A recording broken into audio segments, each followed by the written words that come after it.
السلام عليكم ورحمة الله وبركاته. أهلا بكم معايا في فيديو جديد من فيديو النهاردة إن شاء الله هشرح فيه معاكم طريقة عمل وحدة مربعة سهلة وبسيطة ومميزة في نفس الوقت لعمل مفرش سرير أو بطانية بيبي أو شال مستطيل.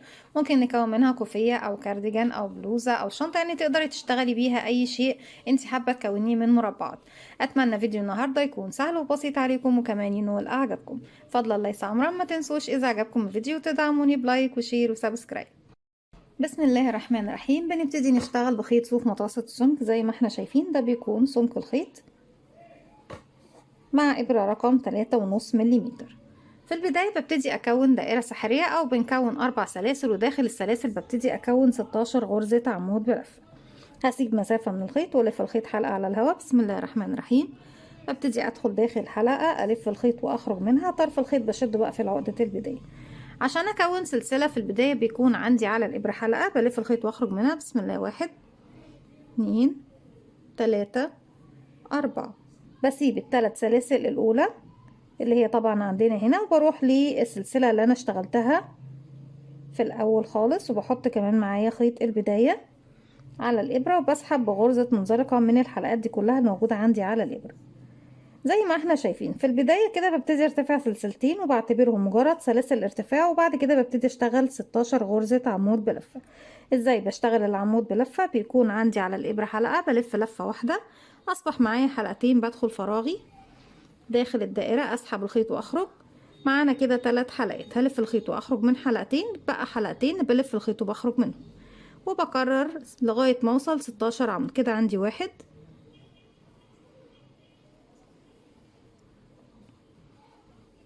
2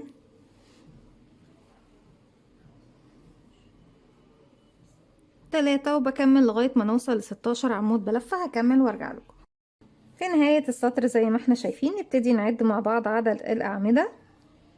بسم الله. هنا عندي طبعا السلسلتين ماليش علاقة بيهم، ببتدي اعد من بعد كده حرف الفي الأول عمود. 1 2 3 4 5 6 7 8 9 10 11 12 13 14 15 16. في النهاية بقفل بمنزلقة في أول غرزة اشتغلناها.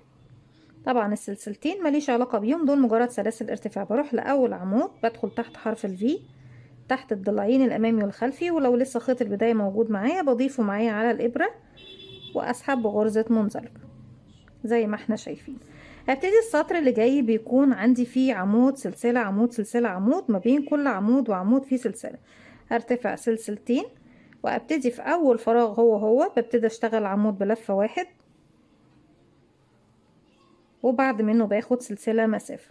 هلف الخيط على الإبرة واروح للفراغ رقم 2 وابتدي فوق كل عمود اشتغل عمود زيه. لكن طبعا الفرق بين السطر ده والسطر اللي فات اني ما بين كل عمود وعمود باخد سلسلة مسافة، وبكمل عمود سلسلة عمود سلسلة عمود لغاية ما بوصل لنهاية السطر. في نهاية السطر بعد ما خلصت اخر عمود وبعد منه سلسلة بروح لأول غرزة اشتغلتها، طبعا السلسلتين ملناش علاقة بيهم، واروح للعمود الأول نفسه وبقفل بغرزة منزلقة. في المرحلة دي ببتدي اشتغل بقى ايه، بنعمل تزايد بس بطريقة مختلفة، اني بشتغل فوق العمود عمود وفوق السلسلة بشتغل 2 عمود.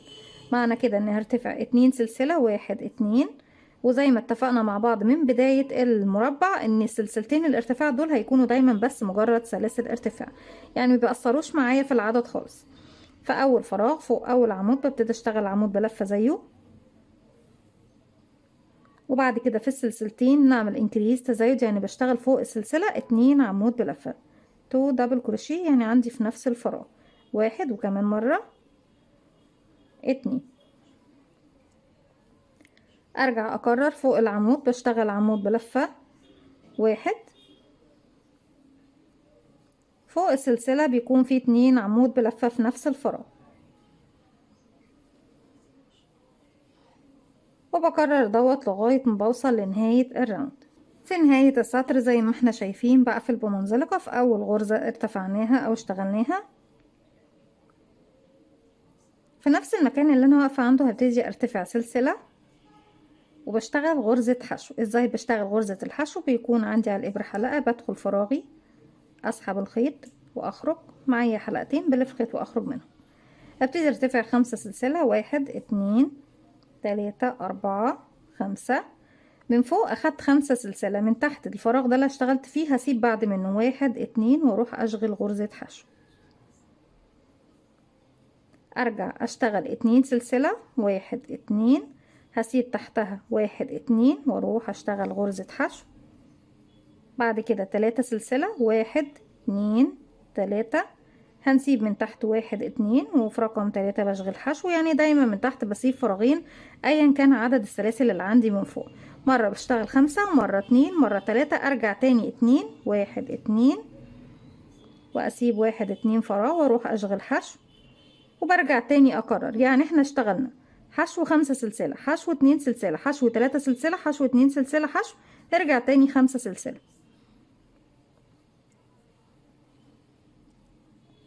ومن تحت دايما هيكون عدد ثابت معايا، بسيب فراغين واشتغل في التالت غرزة حشو، وبكرر لغاية ما بوصل لنهاية السطر بنفس الطريقة. رجعت لكم تاني، وزي ما احنا شايفين اتحول الشكل معايا من شكل دائري لشكل المربع. هنبتدي نكمله مع بعض. اخر حاجة اشتغلتها كانت سلسلتين، بسيب من تحت 2 فراغ. وطبعا غرزة الحشو اللي احنا المفروض نشتغلها احنا كده كده ريدي بنكون شغلنا في بداية السطر، بقفل فوقيها بغرزة منزلقة.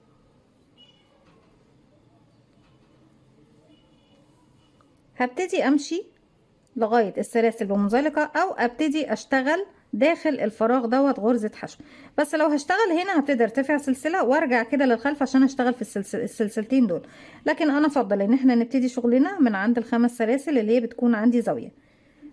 امشي بمنزلقة وبعد كده ارتفع سلسلتين وهيكونوا مجرد سلاسل ارتفاع، واشتغل 5 عمود. 1 2 3 4 5. كده ده ال5 دول بيمثلوا عندي نص او نص الزاوية.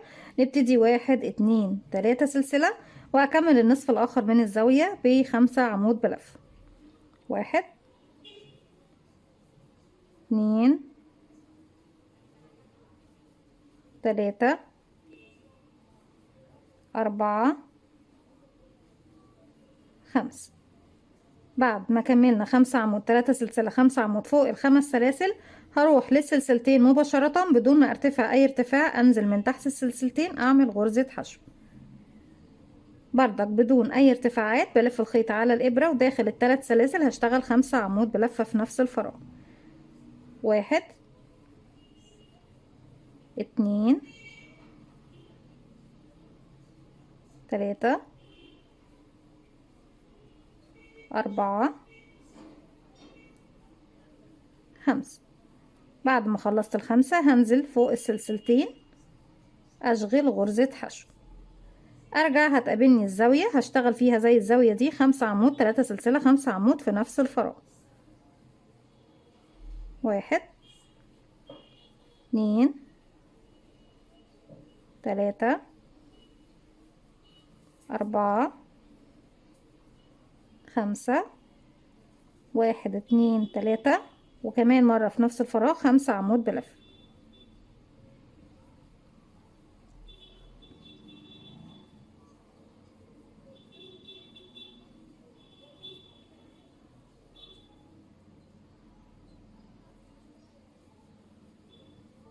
برجع تاني اكرر فوق غرزة الحشو بشتغل فوق سلسلتين، عفوا بشتغل غرزة حشو. ارجع اشتغل 5 عمود وفوق سلسلتين حشو، بعد كده ارجع اشتغل 5 عمود 3 سلاسل 5 عمود، وبكرر بنفس الطريقة لغاية ما بوصل لنهاية السطر. هكمل وارجع له. رجعت لكم تاني في نهاية السطر بعد ما اشتغلت اخر غرزة حشو. بروح مباشرة لاول عمود في الزاوية واقفل فوقيه بغرزة منزلقة بالشكل ده زي ما احنا شايفين. طيب هبتدي اشتغل السطر ده منين؟ هشتغل السطر ده من هنا، من عند السلاسل الثلاثة دي. همشي بمنزلقة 1 2 3 4 5، بالاضافة طبعا للمنزلقة اللي قفلنا بيها بيكون معايا 6 منزلقة. في المكان ده ببتدي ارتفع سلسلة وبشغل غرزة حشو 3 سلسلة 1 2 3، وكمان مرة في نفس الفراغ غرزة حشو تاني. هبتدي اخد 5 سلسلة مسافة 1 2 3 4 5، والف الخيط على الابرة وهسيب بقى يا بنات زي ما احنا شايفين بعد 1 2 3 4 5، واروح فوق غرزة الحشو اشغل عمود بلفة واحد،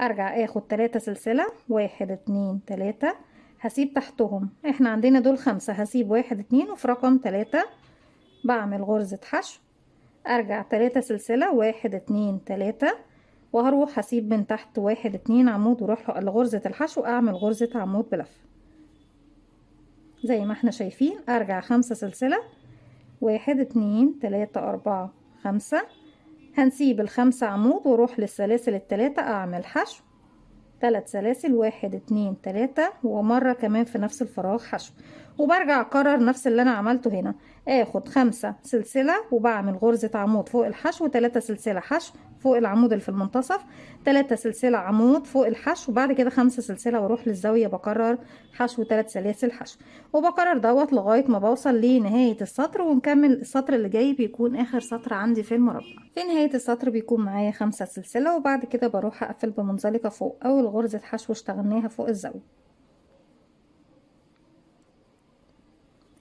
هبتدي امشي للزاوية بمنزلقة وارتفع سلسلتين، وابتدي اشتغل داخل الزاوية فوق الثلاث سلاسل، 3 عمود 2 سلسلة، 3 عمود في نفس الفراغ. هبتدي كده بسم الله، 1 2 3، وفي كل زاوية بشتغل بنفس الطريقة، 3 عمود 2 سلسلة، 3 عمود في نفس الفراغ.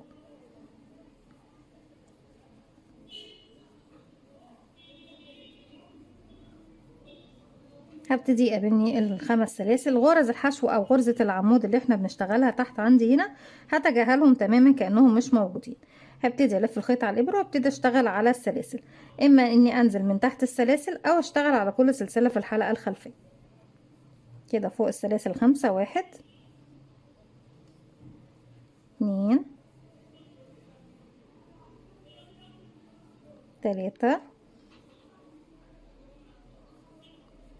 4. وطبعا بالنسبة للبنات المبتدئات لو انتي مش هتعرفي تدخلي في الحلقة الخلفية بسهل عليكي انك تنزلي تشتغلي من تحت ايه السلاسل مباشرة كده. دي رقم 5.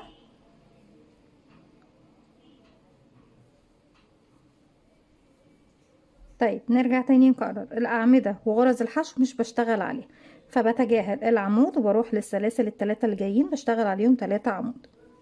1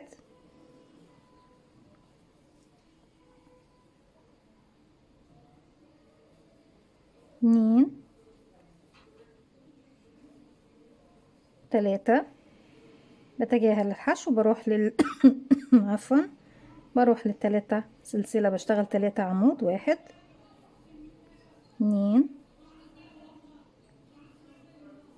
3، بنتجاهل غرزة العمود اللي تحت وبروح على 5 سلسلة بشتغل 5 عمود. بسم الله. 1 2 3 4 5. ارجع تاني هيقابلوني السلاسل التلاتة في الزاوية، وطبعا زي ما احنا قلنا الحشو والعمود اللي هي بتكون عندي دي يا بنات، يعني الاعمدة دي العمود حشو عمود حشو وهكذا، دول ما بشتغلش فيهم اعمدة، بشتغل بس على السلاسل اللي بتقابلني داخل الزاوية اللي فيها 3 سلاسل. برجع تاني اشتغل 3 عمود 2 سلسلة 3 عمود، وارجع 5 عمود 3 عمود 3 عمود 5 عمود وهكذا حتى نصل الى نهاية السطر. هكمل وارجع لكم. رجعت لكم تاني، وفي نهاية السطر بنقفل بغرزة منزلقة في أول غرزة عمود بلف موجودة عندنا في السطر ايه زي ما احنا شايفين. بعد كده بسحب الخيط واخرج من الحلقة اللي عند الإبرة وبسحب 10 سنتي، وبإبرة التنظيف ببتدي انضف الوحدة ايه من الخلف. زي ما احنا شايفين وحدتنا سهلة وبسيطة، وكان عليها طلب كتير جدا، وكتير من البنات سألوني نقدر نشتغل منها ايه. زي ما قلنا مع بعض تقدري تشتغلي منها مفرش للسفرة، مفرش للسرير، بطانية بيبي، نقدر كمان نعمل منها كارديجان او بلوزة او شال مستطيل، وكمان ممكن نكون منها شال مثلث، وهوريكم ان شاء الله في فيديو تاني ازاي نكون منها شال مثلث، وبحيث طبعا ان في النهاية ازاي تعرفوا تعملوا نصف القطعة كنصف طبعا وحدة لوحدها. نقدر نشتغلها بلون واحد زي ما احنا شايفين، وتقدري تشتغليها يعني المفرش او العمل اللي بتشتغليه تقدري تشتغليه بعدة الوان بحيث ان كل واحدة تكون بلون، وبعد كده تبتدي تشبكيهم. طريقة التشبيك بتكون بالخيط والابرة او باستخدام غرزة المنزلقة او باستخدام غرزة الحشو، والثلاث طرق موجودين عندنا على القناة. كل فيديو او كل طريقة ليها فيديو خاص بيها، بالاضافة طبعا ل10 فيديوهات خاصة بالتشبيك لكل وحدات المربعات او لكل الوحدات سواء مربع او سداسي او مثلث او اي وحدة موجودة عندنا. دي كانت فكرة الفيديو بتاعنا النهاردة، اتمنى يكون سهل وبسيط عليكم وكمان ينول اعجابكم. ما تنسوش فضلا ليس امرا اذا عجبكم الفيديو تدعموني بلايك وشير وسبسكرايب، واستنوني في فيديو جديد من وي. ما تنسوش كمان تفعلوا زرار الجرس يوصلكم مني كل جديد. السلام عليكم ورحمة الله وبركاته.